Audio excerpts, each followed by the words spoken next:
Hello everyone, देखिए अब example 7.8 करेंगे। देखो इसमें क्या कहता है, sinusoidal voltage off peak value समझ गए आप, मैक्सिमम वाली। तो वी नोट है हमारे पास 283 वोल्ट एंड फ्रिक्वेंसी कितनी है हमारे पास, ये 50 हर्ट्ज है, ठीक है। And is applied to a series LCR circuit, ठीक है, इन विच आर दिया हुआ है हमें 3 ओम का, और जो एल है इंडक्टेंस एल कितना दिया हुआ है हमें 25.48 मिली हेनरी है। तो मैं इसको 10⁻³ हेनरी कर देता हूँ, ठीक है। और कैपेसिटेंस है आपके पास कितना 796 माइक्रो है, तो 10⁻6 फेरेड हो गया, ठीक है। फाइंड क्या करना है इसमें आपको, ए पार्ट में आपको क्या निकालना है, the impedance of the circuit.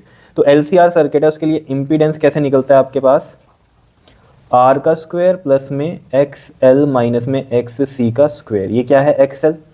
ये है आपके पास रेजिस्टेंस होता है किसका, जो इंडक्टर होता है, इसको बोलते हैं इंडक्टिव रिएक्टेंस। और ये कौन सा होता है, कैपेसिटिव रिएक्टेंस होता है, जो कि कैपेसिटर की वजह से रेजिस्टेंस है, वो है एक्स सी, ठीक है। तो ये फार्मूला हम लगाएंगे और जेड हमारा निकल जाएगा, यानी कि इम्पीडेंस निकल जाएगा।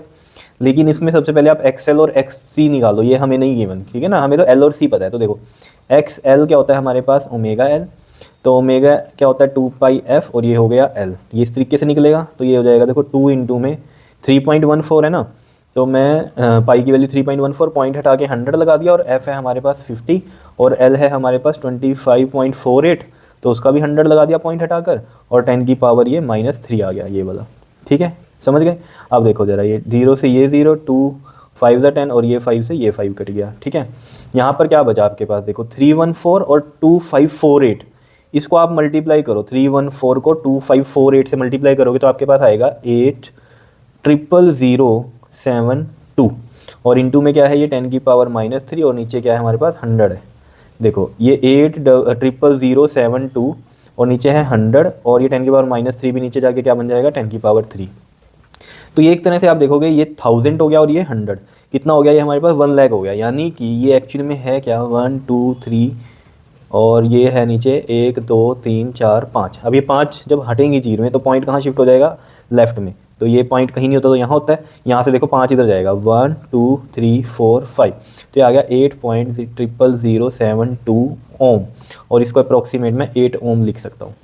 क्लियर है, दिखाई दे रहा है, ठीक है, दिख रहा है, ये आ गया। अब एक्स सी निकालते हैं। एक्स सी का फॉर्मूला होता है 1/ओमेगा सी, दैट इज़ 1/2πf ओमेगा की वैल्यू, और साथ में हो गया सी। तो 1/2 इंटू में 3.14 लगाऊंगा, पॉइंट हटेगा 100, नीचे आएगा वो 100 ऊपर चला जाएगा, ठीक है। एफ हो गया 50, और कैपेसिटेंस हमें जो गिवन है वो कितनी है 796, इंटू में देखो 10⁻⁻6 है, वो मैं ऊपर ले जाऊंगा तो 10⁻+6 बन जाएगी। कोई दिक्कत इसमें तो बता दो, सिंपल है कहानी, ठीक है, कोई दिक्कत नहीं है इसमें, ठीक। अब देखो जरा, ये 0 से ये 0 कट गई, 2 5 ज़ा 10, 2 5 ज़ा 10, और ये 5 इससे कट गया, ठीक है। तो ये बचा ऊपर 10⁻6, यानी कि 1 के आगे 6 जीरोज़ हैं, और नीचे क्या है 314 और 756 है हमारे पास, ठीक है। अब देखो मैं आपको बताता हूँ, ये 1 2 3 4 5 6 तो हो गया 10⁻6 को लिख सकता हूँ मैं 10 लाख। 314 को 796 से आप मल्टीप्लाई करो, ये आएगा आपके पास 249944। इसको अब आप डिवाइड करोगे, जो भी कट कटा के जो भी आएगा, ठीक है ना, तो ये आपके पास देखना आएगा 4.000896, विच इज़ अप्रॉक्सीमेट आप 4 ओम इसको लिख सकते हो, ठीक है जी, कोई दिक्कत नहीं है इसमें, ठीक। यहाँ लाइन लगा देते हैं ताकि अगले भी तो सॉल्व करने हैं अभी हमें, ठीक है।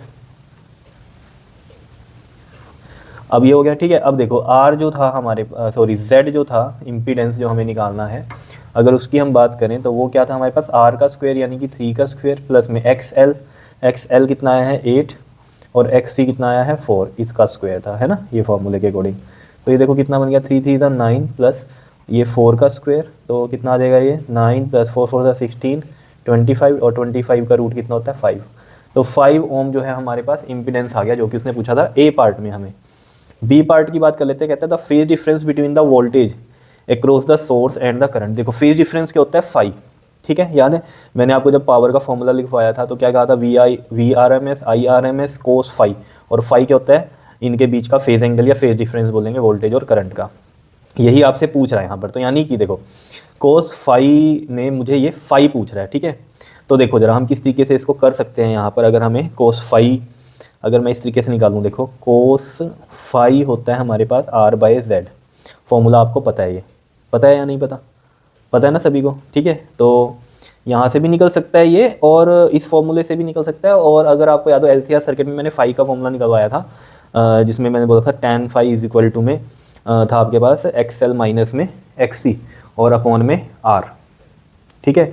तो उस फॉर्मूले से भी निकल सकता है ये, कोई इसमें दिक्कत वाली बात नहीं है। लेकिन फिर वही है जैसे कि बुक में भी किया हुआ है उसी फॉर्मूले से, फिर वही आपको लॉग वगैरह देखने पड़ेंगे, ठीक है। ये देखो मैं डायरेक्ट करवा दूंगा यहाँ से, देखो इसको cos फाई R है हमारे पास 3 और Z आया है 5, 3/5 आया है। जब भी इस तरह की वैल्यू आती है ना 3/5 वगैरह, तो आपको अगर नहीं पता तो ये पता होना चाहिए, एक ट्रायंगल बनाते हैं हम, ठीक है, जिसमें हमें डायरेक्ट वैल्यूज़ पता होनी चाहिए। तो ये जो ट्रायंगल बनता है ये इस तरीके से बनता है, यहाँ 3 आता है, यहाँ 4 और यहाँ 5, ठीक है। 3 के सामने वाला 37 डिग्री होता है, और यहाँ पर 37 के सामने वाला क्या होता है हमारा 53 डिग्री होता है, ठीक है। और ये तो आपको बताइए 90 होता है, ठीक है। अब इस ट्रायंगल से फ़ायदा क्या होता है हमें, जैसे हमारा ये 3/5 है, 3/5 देखो ज़रा, ये 3 है और ये 5 है, ठीक है। तो 3/5 यानी कि ये बेस है हमारा, 90 और थीटा एंगल है यहाँ पर अगर ये, ठीक है। तो ये बेस हो गया और ये हाइपोटेन्यूज हो गया। बेस ये भी बन सकता है, लेकिन हमारे पास 3/5 है तो उसके अकॉर्डिंग मैंने को ये लेना है। तो ये 3 हो गया और ये क्या हो गया 5 हो गया, क्लियर है, यही लेना पड़ेगा मुझे। तो ये बेस हो गया और ये क्या होगी हमारी हाइपोटेन्यूज हो गई। अगर ये मैं बेस ले रहा हूँ तो ये थीटा लेना पड़ेगा मुझे, सीधी सी बात है, ये 90 है ये थीटा है, क्योंकि थीटा तो ये भी है। लेकिन मैं अगर ये बेस ले रहा हूँ तो उसकी वजह क्या है, ये थीटा है। तो 3/5 बेस बाई हाइपोटेन्यूज क्या होती है कोस थीटा, ठीक है। पंडित बद्री प्रसाद हर हर बोले से अगर आपको याद हो B/H होता है कोस थीटा, और यहाँ थीटा क्या है 53 डिग्री, यानी कि 3/5 की वैल्यू जो होती है वो क्या होती है यहाँ से अगर देखें हम कोस 53 डिग्री, तो फाई कितना आ गया यहाँ से 53 डिग्री आ गया। अब वो देखोगे आप अगर बुक में तो 53 पॉइंट में कुछ लिखा हुआ है, लेकिन बिल्कुल सही है ये, इस तरीके से भी करोगे तो बिल्कुल सही है, ठीक है। सिंपल सा है तरीका करने का, ठीक है। तो ये चीज़ें होती हैं इसमें। अगर ये 4/5 होता मान लो, ठीक है, 4/5 होता तो मैं इसको cos 37 लिखता, क्यों, फिर ये बेस बन जाता मेरा 4 और ये हाइपोटेन्यूज होती 4/5, और इसके लिए फिर थीटा कौन सा होता, अगर ये बेस लिया है मैंने बेस अपॉन में हाइपोटेन्यूज तो थीटा ये हो जाता, तो यहाँ cos 37 आता, ठीक है। तो ये इस तरीके की वैल्यू जो होती हैं 3/5 4/5, इनमें हम डायरेक्ट इस तरीके से आंसर निकालते हैं, ठीक है। उसके बाद सी पार्ट की बात करते हैं। देखो सी पार्ट में क्या कहते हैं, the power dissipated in the circuit, ठीक है, पावर हमें निकालनी है। उससे पहले मैं इसमें डी पार्ट में ना पावर फैक्टर वो आपसे पूछ रहा है, तो पावर फैक्टर तो ये cos फाई होता है, तो cos फाई तो मैंने अभी निकाला आपको R/Z से, जहाँ से हमने फाई निकाला तो यहीं से हो जाएगा ये 3/5, तो इसको डिवाइड करोगे तो कितना आ जाएगा 0.6 आ जाएगा। तो cos फाई की वैल्यू कितनी आ गई, यानी कि पावर फैक्टर कितना आ गया हमारे पास 0.6 आ गया। अब हम सी की बात करते हैं, power dissipated in the circuit. Power का फॉर्मूला आपको पता ही है VI cos फाई, है ना, VRMS IRMS है ये हमें पता है। तो यहाँ पर देखो ज़रा हमें ये V जो है VRMS है, VRMS कैसे निकलती है V0/√2 निकलती है। कैसे निकलती है ये V0/√2, क्लियर है, कोई दिक्कत नहीं है इसमें, ठीक है। और यहाँ पर क्या है हमारे पास ये IRMS है, ठीक है।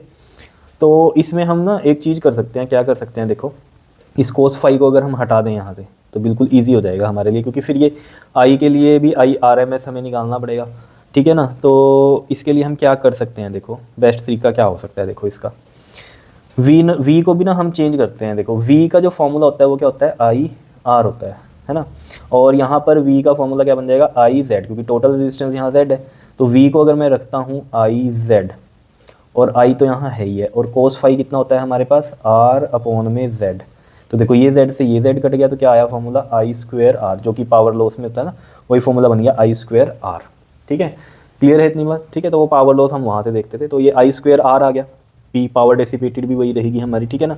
तो I²R आ गया। तो अब ये IRMS है, IRMS हम कैसे निकाल सकते हैं, देखो IRMS होता है हमारे पास I0/√2, क्लियर है, यही होता है हमारे पास। तो हम किस तरीके से करें यहाँ पर कि कहानी हमारी जो है ना सॉल्व हो जाए। तो देखो ज़रा I0 भी हमें नहीं पता, V0 पता है हमें, है ना। तो V0 283 है, 283 है V0, ठीक है। तो अगर मैं इस I को चेंज करूँ यहाँ पर इस तरीके से, देखो I का फॉर्मूला क्या हो जाएगा यहाँ से अगर हम देखें तो V/Z, और ये नोट वाला है पीक वाला है, तो यहाँ पीक ही वोल्टेज आएगी, है ना। तो यहाँ पर मैं ऐसे लिख सकता हूँ, देखो I0 की जगह V0/Z और साथ में है √2, क्लियर है, कोई दिक्कत नहीं है इसमें।